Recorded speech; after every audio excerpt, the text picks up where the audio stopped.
Donna Thomson began her career as an actor, director, and teacher. But in 1988, when her son Nicholas was born with severe disabilities, Donna embarked on her second career as a disability activist, author, and consultant. Donna has achieved international recognition as a caregiving consultant and advocate, working with TIES Personal Networks, the Plan Institute for Caring Citizenship, and the Advocacy School in Ottawa, Canada, just to name a few. Donna is also the author of the book, The Four Walls of My Freedom, which I'm holding right here, and she blogs regularly at donnathomson.com. So Donna, I'm so delighted you could be here with us today. Thank you so much. Now, I have to say, I've been digging through your blogs, and I actually went back to 2012, and I found this great blog on irony. And it really struck me, especially since I live with teenagers, and they're all about being ironic. Yes. And I just want to read the last sentence of your blog, and then I would like you to comment on it, okay? In it, you talked about your life as being either loving or war, but always real. So what do you mean by that? Well, I think when I think about being real and unironic as a caregiver, some of my caregiving experiences have been very, very challenging. My son had uncontrolled pain for a number of years. My mother is a person who resists accepting care, so there have been challenges. But I think when you want to keep a person you love safe, someone you love who is very vulnerable, it's very difficult to be ironic. It is impossible to be ironic. I think when I consider the whole topic of the way that what is considered cool or the ends that a lot of young people go to maintain a facade of cynicism and commentary on what they see that is perhaps the opposite of what they might normally like. They embrace geek styling, or all of these are comments upon comment on a comment. Right. Distancing yourself from what you actually really feel or think about something. And, you know, the writer and neurologist Oliver Sacks said once, I'll never forget it, he wrote that people with neurological impairments or disabilities are always condemned to being themselves. And I thought about that, and I thought, is my Nicholas condemned to being himself? Can he put on airs? No. He is completely himself. And Lord knows my mother is completely herself, too. And, you know, she's going to have a cigarette and a rum and Coke and a chocolate bar for lunch. She is utterly herself, and she is quite in need of a lot of care. And so I'm surrounded by these people who are so authentic, and they bring me with them to a very authentic, truthful place. And it's a wonderful place to be. It frees you from needing to put on airs or to reinvent yourself and to be something or someone that you're not. And so I think that irony is okay, I guess, for some people, but it doesn't exist in my family. And so would you say that is something that you've learned from going through these experiences, or something that, I don't know, has taken you to a different place than you might have been otherwise? Oh, yes, absolutely.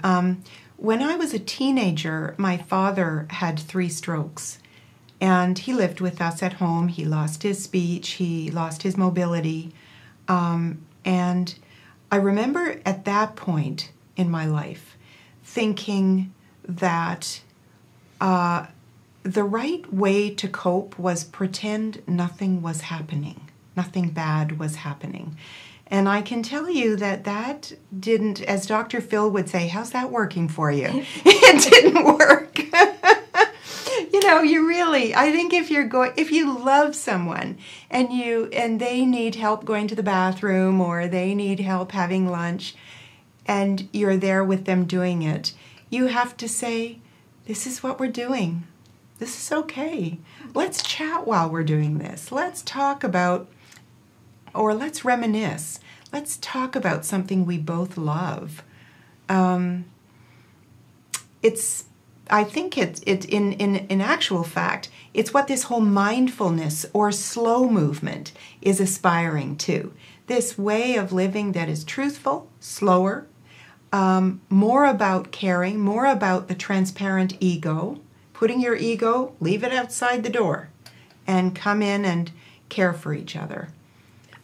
I know when my son was hit by a car when he was a teenager and ended up in a wheelchair for a number of months, and I was doing a lot of care that I didn't expect to ever have to do for my son, and it changed my dynamic of how I was relating to him, and just made me realize what other people go through when they're in this situation, because you're living your life and it's one way and then all of a sudden it changes. Mm-hmm. And how should people handle that, or what kind of advice could you give them when they're in that situation when all of a sudden their life has changed for some reason? Yeah, it's very difficult when it's a sudden dramatic role change, and I think you're trying to, naturally in a situation like that, cope with a lot of grief and fear for the future, and also kind of navigate, well, what do I do now?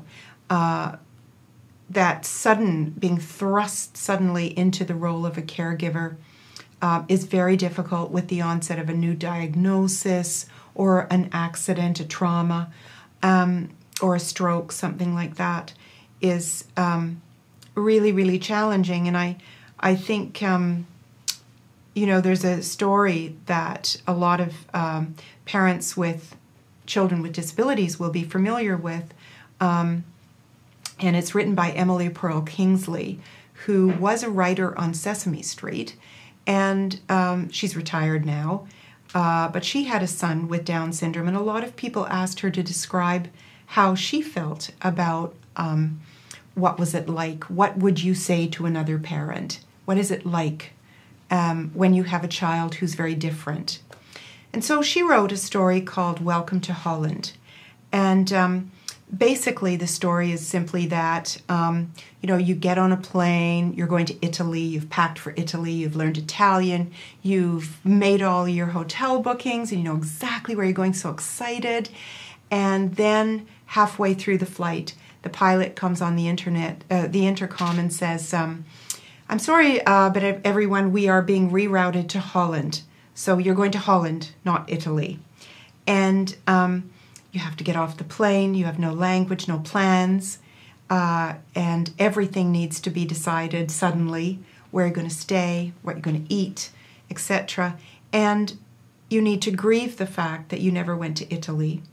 But, and parents, there's a lot of controversy sort of in the disability movement about how parents feel, whether that story resonates with them or not. And, that's another conversation, but I think that if you're thrust suddenly into caregiving, it is a bit like that. You had your future planned a certain way, and you thought maybe in retirement, for example, with a spouse, that you were going to travel. Suddenly, 3 weeks after retirement, your spouse has a heart attack, and suddenly your whole future is different. Yeah. And you need to sit down and say to yourself, what do we have now? What can we do with this? We can go to Algonquin Park, but we can't go out of the country. What can we do that's kind of close to home, that's still an adventure, that ticks 5 out of our 10 boxes, and how can we be happy with that? Because our objective is to be happy. Right. And so I think it's about looking at what you have and seeing what you can do with it creatively together as a team. Well, that's such good advice, and I think I'll leave that with all of you out there, that it's really about finding how you can still be happy and create experiences and meaningful interactions and move forward. So Yes. thank you so much, Donna, for being with us today, and hopefully we'll get you back in the future to talk some more. Thank you so Okay. much. Thank you.